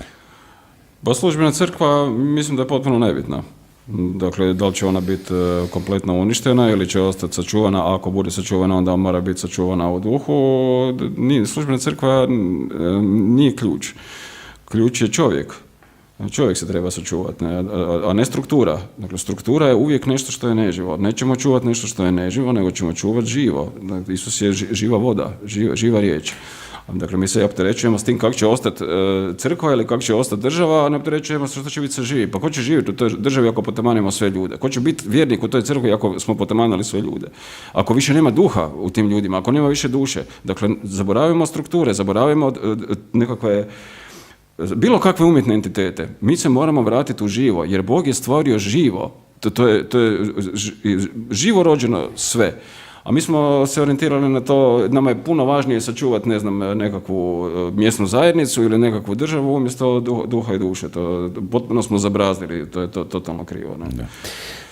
Gdje vidite rješenje u cijeloj ovoj situaciji?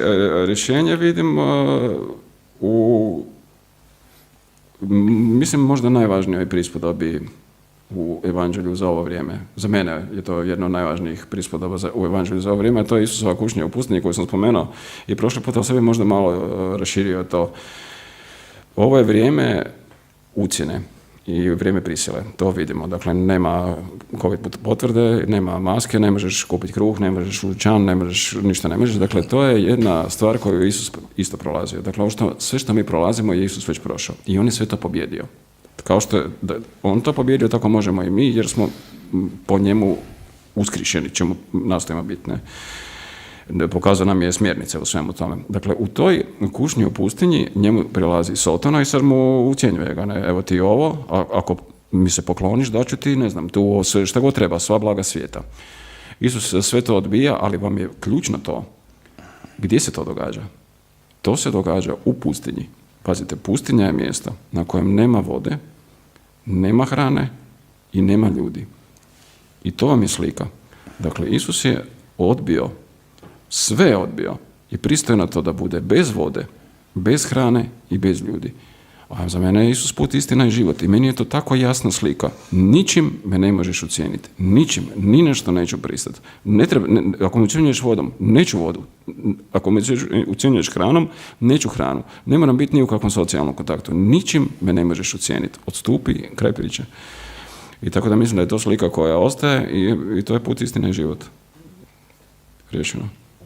Da, kako se postaviti u takvu situaciju? Kako se Isus postavio? To znači stati jednostavno, zaustaviti sve i stati, evo, ne možeš mi ništa, ja se neću pomaknuti. Baš to stameno, pazite, i ne ulazite u komunikaciju, sa Sotonom se ne ulazi u komunikaciju. Odstupi, pisano je ne kuše, kao što je Isus njemu rekao, pisano je ne kuše volju Boga mojega. Nema više priče oko toga. Bogu služim, njega slušam, stavno nemam šta pričati. To je ostati u sebi vrlo jaki stamen. I tu je ono u čemu je crkva pogriješila, jer je ljude morala tome učiti, takvoj snazi, takvom svjedočanstvu, a ne posluhu svećeniku. I ona ne smije svećeniku ništa reći, jer se onda neposlušan, zaboravi to. Pa dobro, ali recimo takva jedna, na primjer sad ako krenu razni pritisci na ljude iz više tih smjerova, pa sad ako čovjek kaže evo neću pristati na te uvjete, onda će mu vrlo vjerojatno se suziti manevarski prostor, ostaće valjda zatvoren u svom domu, možda dvorište ili neka manja kretanja, ali takav život onda postaje dosta onako naporan, izoliran, dosadan, teško je to dugoročno podnijeti, kako u toj, jer život dinamike je daleko zanimljiviji, osim toga Sotona u pustinji nudi njemu Isusu slavu, moć, bogatstvo i hranu, ako se ne varam. Ne? Dakle, sve ono što čini, što daje nekakve sokove, veselja, radost života, življenja, što zapravo je oblik ono čime se život i očituje, dakle ta dinamika, ne? A ovako se isključiti, zaustaviti se zapravo, to znači lišiti se životne dinamike. To znači da vi želite reći da je Isus pogriješio. Ne. Nego kako izdržati, dakle, u toj izolaciji, ako si čovjek... Rekao sam vam kako snažiti se, jednostavno ne čitati mainstream medije, ne pratiti televizijske vijesti, nego uzeti malo duhovne literature. Malo razgovarati sa ljudima s kojima dijelite nekakva mišljenja, ne izolirati se od ljudi, jer to je najgore, čovjek je socijalno biće, treba se, pogotovo sa ljudima od kojih mislite da možete saznati nekakve informacije koje bi vam mogle koristiti ako ni u čemu u jednoj empatiji i u jednom duhovnom rastu, jer u duhovnom rastemo uvijek paralelno, nikad nije jedan koji uči drugoga. To je proces koji se odvija jednako u oba dva smjera. Možda ne nekad jednako, ali se sigurno odvija simultano. I puno bi važnije bilo ljudima da umjesto gledanja sapunica i upoznavanja televizijskih likova upoznaju sebe, da upoznaju svoju okolinu, da upoznaju svijet prirode kojeg su potpuno zanemarali, da danas ljudi uopće ne idu u prirodu, ne, da upoznaju Boga, da upoznaju živu riječ i onda nema nikakvog straha. Ja već ću pokazati do koje razine su vam ljudi hipnotizirani, potpuno su hipnotizirani sve. Vam je recimo baš ova situacija s tim COVID potvrdama. Koliko je čovjek skroz... Zamislite recimo prije 3 godine situaciju da vas neka maskirana osoba zaustavi na cesti i da vas traži nekakve dokumente. Ne? To kako bi reagirali? Rekli bi, ovo je luđak, ne, zatvori ga. Ne? Danas kad ljudi ulaze ili na svoj posao ili negdje, maskirana osoba, nekakav skladištar u njihovoj firmi ih zaustavlja i traži ih njihove osobne podatke. On na to nema nikakvo pravo. On čini neovlašteno obavljanje službene radnje jer on ne smije to činiti. Osim toga je ta maskirana osoba. Maskirana osoba nema nikakve ovlasti. Čak ni policajac po zakonu o policijskim ovlastima i postupcima, on se mora predstaviti, identificirati značkom i iskaznicom i mora vam reći koji prekršaj činite, zbog čega vas zaustavlja. A kamoli nekakav skladištar koji se zamaskira i sada ima ovlasti za svim. Ali su vam ljudi toliko masovno hipnotizirani, dovade sve dokumente i pokazuju tam nekakvom maskiranom frajeru. Dakle, totalno smo razvili. Smiješno, ne? 1200 dana, 3,5 godine. Hoće li to traje 3,5 godine ili to su figure. Dakle, važno je, spiralni oblik je važan, 3,5 kruga. To je onaj oblik o kojem sam govorio i u knjizi Postanka i u knjigi Otkrivenja. Nemojmo se zamarati, mi smo ljudi jako opterećeni vremenskim odrednicama, mora biti toliko i toliko. Važno je gledati oblike. To je oblik spirale iz koje sve nastaje i dobro i nažalost i zlo. Znači 3 ciklusa nečega ili tako oblik je važan. Nemojmo se za vremenskim okvirom opterećivati koliko će nešto trajati. Trajat će koliko će trajati, nebitno je. Za mene, kažem, to završilo jer za mene zapravo ovo nije ni počelo. Jednostavno nisam uopće ušao u taj žir, u tu igru koja je ovak jedna velika manipulacija, pripremana jako dugo vremena. Sad se sve spojilo, tehnike su se spojile, resursi su se spojili, sve je došlo u ruke par moćnika koji kontroliraju cijeli svijet. Recimo, jedan zanimljiv podatak vam je, dakle, 2 velike kompanije, financijske kompanije BlackRock i Vanguard, vam imaju 60% svjetskog kapitala u svojim rukama. Ne? Znači, sve ima, informacije, medije, rude, apsolutno sve. Sve je globalizirano i oni naravno mogu određivati politiku u cijelom svijetu kako god hoće. To je najmanji problem. Ne? Kad imaju sve. U materijalnoj naravi, ali u duhovnoj nemaju ništa. A bitna je ona duhovna. Ne? Imati ili biti. Znači, George Orwell je sa 84. dosta to dobro predvidio nekim danima. Je i on i Huxley prije toga i još puno ljudi ranije koji su to, pa mislim da cijela Biblija to predviđa kompletno. Evo za kraj, jel bi mogli onda sad, dobro, iako smo na neki način dosta u tom pravci i razgovarali, jel bi mogli onda, kakva su vaša predviđanja, što će se dogoditi onda, recimo 3, 4, 5, 10 godina? Plan će sigurno ići dalje. Kao što sam rekao u prošlom gostovanju, tada da će plan ići dalje i vidimo da je otišao dalje. Vidimo u svim zemljama da su se granice još dodatno, granice kontrole su se značajno proširile posvuda, pa evo, nažalost i u Hrvatskoj ne. Plan će sigurno ići dalje, puno dalje od ovoga. Ovo je uvertira. Inače, cijela ova priča koja se događa oko ove bolesti vam je jedan odvlačač pažnje. To je jedan sustav kontrole, ali vam je odvlačač pažnje od drugih događaja koje se događaju. Recimo, jedna stvar koja vam se gura ispod žita je food reset, koji vam je već na papiru. Na stolu. Kako? Food reset, promjena hrane. Food reset, da, koji vam je, pogledajte nebo iznad Zagreba, to Križić-Kružić nije slučajno, možete igrati svaki dan Križić-Kružić, dakle, takvih oblaka nema, nema takvih kondenzacijskih tragova, tako da se jako puno priča o klimatskim promjenama, isto digitalna valuta, evo recimo jedan primjer kojem se događa, gledajte kako smo mi blizu jednom elektronskom koncentracionom logoru. Ja znam recimo na jednom hrvatskom sveučilištu da vam se studenti preko Studemata ne mogu prijaviti na ispit ako nemaju COVID potvrdu. Dakle, već ih je aplikacija umjetna inteligencija ih je odbila ako nemaju COVID potvrdu. I sad zamislite sve digitalne valute kad dođe, koja se priprema. Jasno je da se priprema kuna kad se prebaci u euro će vrlo brzo biti digitalna valuta. Nećete moći pristupiti svom digitalnom novčaniku ako nemate COVID potvrdu ili nekakav parametar koji neka vlada traži. To se jako jednostavno uvede. Dobro, je li to početak ere transhumanizma, jer zapravo čovjek sada na neki način postaje čovjek sa nadogradnjom. Ne, to više nije čovjek. To nije čovjek, nema čovjeka sa nadogradnjom, Bog je završio stvaranje ljudskog bića i objavio se u Kristu i tu je, on je svoje... Da, ali sad čovjek sebi nadograđuje, recimo. Čovjek se ubija, to više nije čovjek. Kako ću se nadograditi sa nekom umjetnim inteligencijom ili sa Googleom koji će mi biti implementiran ili sa cloudom, pa to nisu nadogradnje. Čovjek se može razvijati kao ljudsko biće tako da se vrati u svoje iskonske okvire, a to znači da upoznaje sebe u odnosu sa okolinom, a ne u kontaktu sa nekakvim internetom ili sa neurolinkom. To nema veze. A u šta se onda pretvaraju ljudi koji po cijele dane vidimo na raznim javnim mjestima da su ljudi na mobitelima, tipkaju, dopisuju se. Šta se onda, dakle, to je ta već nadogradnja.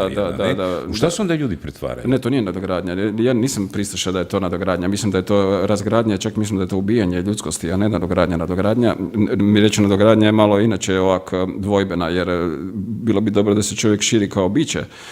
Nema neke potrebe, postoji potreba za duhovnom izgradnjom, za upoznavanjem svoje okoline, ali ovo nije nadogradnja, nego je to ubijanje u osnovi. Jer vam se recimo događa, baš to dobro da ste spomenuli te ljude koji stalno gledaju mobitele. Ja sam neki dan bio u tramvaju, u kojem je, tramvaj je bio puno, u kojem je bilo puno mladih ljudi, svi, i oni su sjedili. Svi su vam gledali u svoje mobitele, svi. Pored njih je bila trudnica sa jako velikim trbuhom, neki 8. 9. mjesec. Pazite, oni tu trudnicu uopće ne vide. Jednostavno ne mogu više registrirati. Dakle, oni su toliko zarobljeni s tim ekranima, njihova sva osjetila su već postala spojena na elektroniku, da više svijet oko sebe uopće ne doživljavaju. I to je, dakle, više, kad se takav čovjek zarobi, kad ti ne vidiš trudnicu koja pored tebe stoji, koja treba sjesti, valjda je primarno da sjedne trudnica, a ne da sjediš ti i tipkaš po mobitelu, tu se već gubi i empatija, i milosrđe, i nekakva emocionalna toplina, ti već zapravo na neki način lišen svojih emocija, lišen empatije, već postaješ imate transhumano biće. Ali tu već se čovjek stavlja drugačiju, dakle, prirodno je čovjeku da razgovara s drugim čovjekom, da ima tu interakciju, razmjene nečega, uvjeravanja, razuvjeravanja i tako dalje. Ali u ovom slučaju, znači, čovjek je u nekakvoj relaciji sa nekakvom spravom. Da, je. Da. Što se kako se sad onda drugačija? U relaciji je sa umjetnom inteligencijom. Preoblikovanje, kako se događa? Da, ali kažem, to je ta metoda kontrole uma i kontrole svijesti, gdje umjetna inteligencija preuzima čovjeka, ona ga asimilira, ona ga usisava.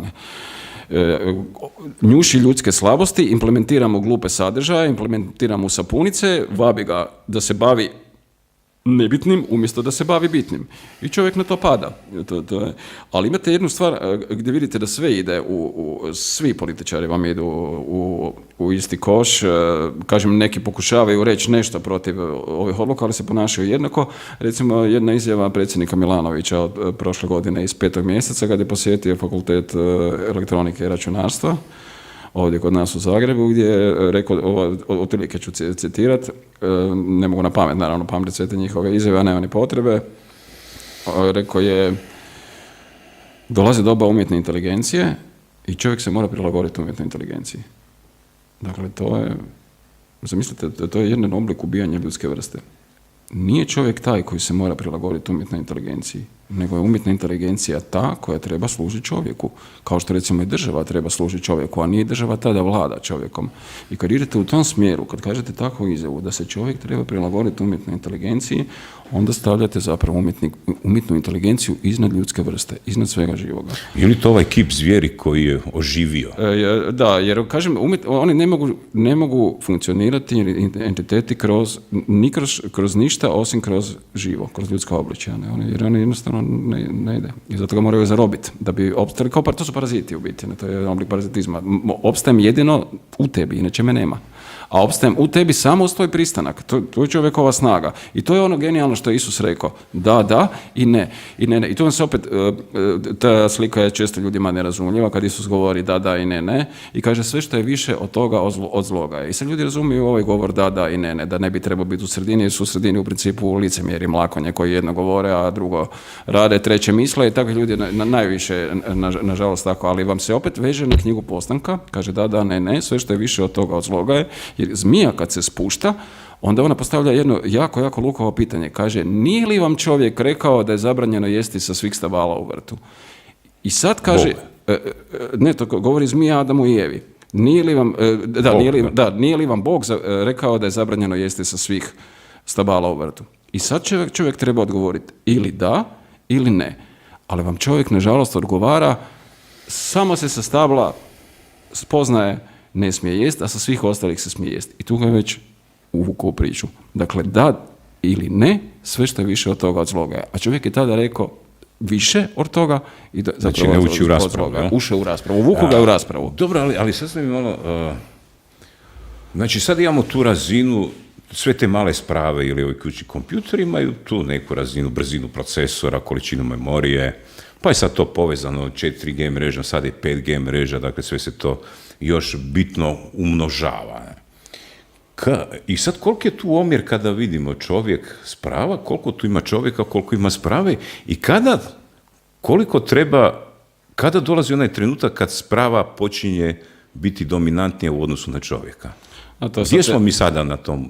Da, mi putujemo sve više prema spravama, sve manje prema ljudima, to govorim planetarno za ljudsku vrstu i čovječanstvo. Naravno da ima ljudi koji vi ne možete nikad zarobiti nikakvim spravama, nikakvim tehnikama, nikakvim internetima. A sve ih je manje, čini se, u ovom.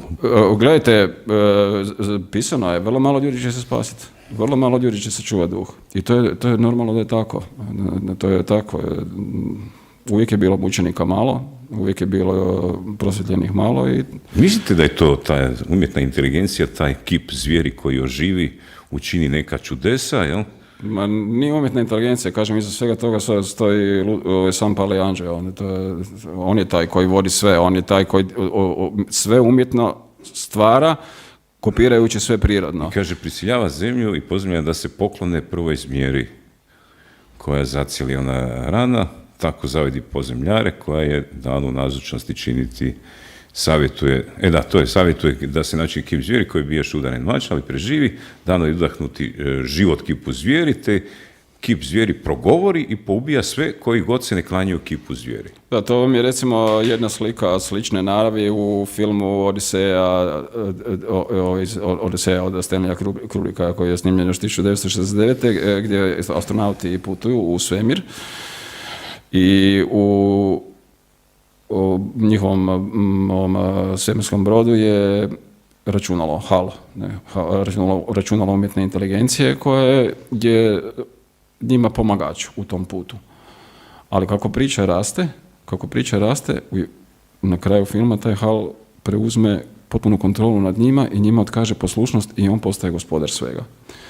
Tako da je to, ovo što ste pročitali, vrlo slično na tome na tragu. Ideja je da sve umjetno prevlada, to je ta đavolova ideja. Ideja đavola je da on prevlada u konačnici i da cijeli prirodni svijet, sve stvoreno, sva stvorenja i samog stvoritelja kompletno isključi i da on vlada. On može vladati samo u jednom umjetnom svijetu, a naš svijet postaje sve više umjetni. Imate GMO drveća, GMO biljke, stvaraju se umjetne prirodne pojave, sve prirodno se gasi, sve umjetno nastaje. Ne? To vidimo i u medicini na kraju krajeva, gdje su se biljke ugasile, a implementirale su se samo lijekovi, oni postaju, što je jako žalostno. Netko će možda reći da smo sad možda otišli previše u naučnu fantastiku. Što mislite? Ma nismo. Pa to je prisutna stvarnost. To nije, to je zaista stvarnost, nema to veze sa fantastikom nikako, ne. Da, jer baš taj trenutak kada umjetna inteligencija postane svjesna sebe, ne, sad kad gledamo ovakav neka dinamika razvoja, to ide onako progresivnim ritmom, ne, znači za 5 godina će se dogoditi veće ubrzanje, dakle, razvoja nego što je bilo u zadnjih 5 godina, a u zadnjih 5 godina se čudesa su se dogodile. Gledajte, u ovom trenutku smo mi barem 25 do 30 godina iza onoga što postoji, što je već stvoreno u svijetu nanotehnologije i kibernetike i informatike i svega. Ja ću vam reći samo jedan podatak, 1952. godine je ugrađen prvi čip. Dakle, to je bilo prije 70 godina. Je ugrađen prvi čip koji je kontrolirao ponašanje. Ugradio ga je jedan psihijatar, to je jedna jako zanimljiva priča, on se zvao Jose Delgado. On je rođen u Malagi u Španjolskoj, bavio se proučavanjem ljudskog ponašanja i kontrolom ljudskog ponašanja, dobio je Fultonovu stipendiju, otišao je u Sjedinjene Države. U Malaga je jako zanimljivo mjesto jer se tamo nalazi korida i svi ljudi koji su rođeni u Malagi, svi muškarci koji su rođeni u Malagi i u mjestima oko Malaga imaju samo jednu želju, a to je da budu toreadori. I Delgado vam je radio pokuse na životinjama, stavljao im je čipove u glavu, ne bi li kontrolirao njihovo ponašanje i ugradio je čip u bika. I Bika otišao je u Malagu, nakon toga pustio je Bika u arenu, on je glumio toreadora, imao one crveni plašti, sve, imao je daljinski upravljač. Stisnuo je daljinski upravljač, kada je stisnuo daljinski upravljač, se Bik prestao ponašati agresivno prema njemu, jednostavno se okrenuo i otišao. I on je sa daljinskim upravljačem tada, prije 70 godina, modulirao kompletno Bikovo ponašanje. To je bilo prije 70 godina, možete misliti koliko je od onda se tehnika razvila. A danas kad pričate tome, to se čini kao da danas je nemoguće. To je prije 70 godina bilo moguće, bilo je prisutna stvarnost. Imate klip na YouTube gdje to možete pogledati slobodno. Ne? Da. Pa evo, vidit ćemo do našeg sljedećeg susreta, možda će biti novih razvojnih standarda, pa ćemo moći nastaviti ovaj... Pa ja vjerujem da će biti razvoja duha do tada isto. Ja mislim da je od našeg prošlog susreta na ovamo, od tih 4 mjeseca, koliko je prošlo, u Hrvatskoj sigurno je duhovna svijest bitno narasla. 100%. Ne pratim naravno ove druge zemlje toliko. Donekle Balkan koji je nama mentalitetom jako sličan i oni su isto, tu su te ljude nije lako slomiti. Ovi drugi su mekši. Balkan ima nešto posebno, zaista ne. Tako da vjerujem da će razvoj duhovnosti do našeg idućeg susreta isto biti na većoj razini nego što je danas. Gospodine Ponoš, hvala vam lijepo na gostovanju. Hvala vama na pozivu i sretno svima. Evo, dragi prijatelji, bilo je ovo ono što nam je svima prijeko potrebno u ovom jednom konfuznim izazovima, a to je ono takozvano drugo mišljenje. Vidimo se ponovo za 48 sati.